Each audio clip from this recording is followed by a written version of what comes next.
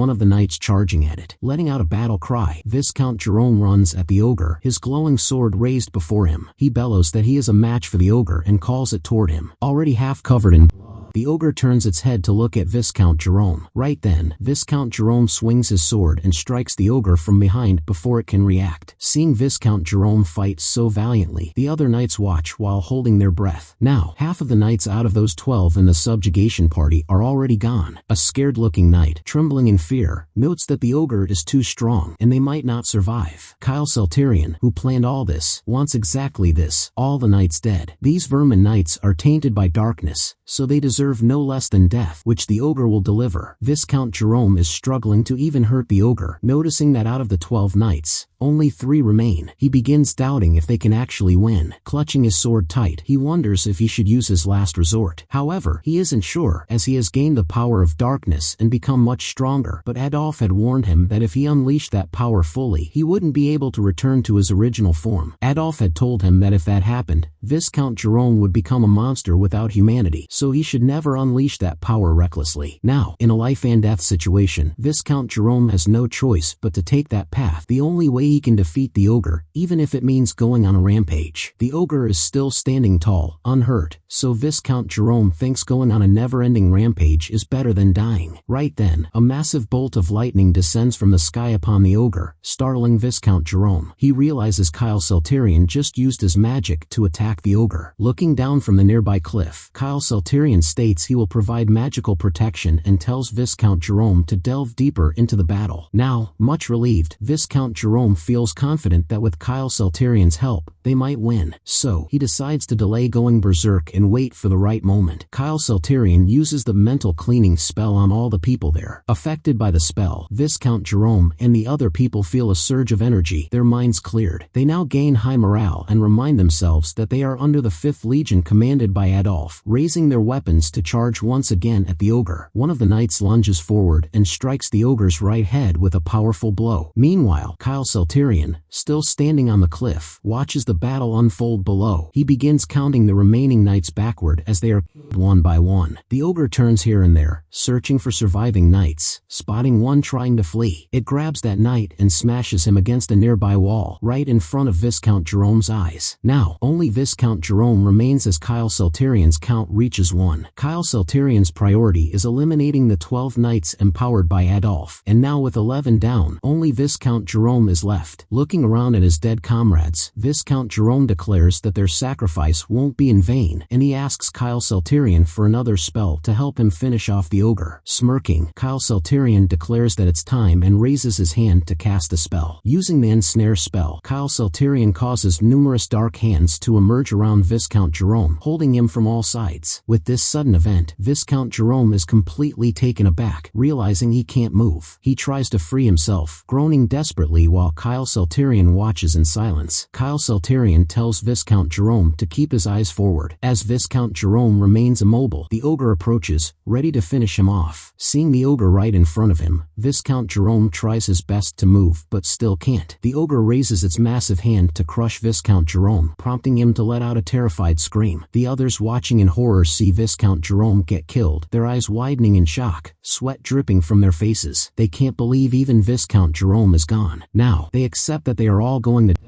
and there's nothing they can do. They begin shouting that they will die just like Viscount Jerome. However, right at that moment, another powerful bolt of lightning and fire strikes directly on top of the ogre. The ogre lets out a growl of pain as the men watch with their jaws wide open. Burnt like coal, the ogre collapses, slamming face first onto the ground. Stepping onto the ogre's dead body, Kyle Celterion declares that it's over. The men are surprised to see Kyle Celterion there. Upon killing the ogre, Kyle Celterion receives a high-grade inner core as well. With the job done, Kyle Celterion decides to wrap things up, announcing to everyone that the ogre is dead thanks to Viscount Jerome's sacrifice and timing. He adds that this victory belongs to the 12 knights and to everyone who fought without regard for their own lives. He declares that the victory is for all of them, shouting that they did it together. The men remain silent after such a speech. Then, they also join the celebration, cheering alongside Kyle Celterion, raising their fists and shouting that they did it. They also chant Kyle Celterion's name, hailing him. The result of the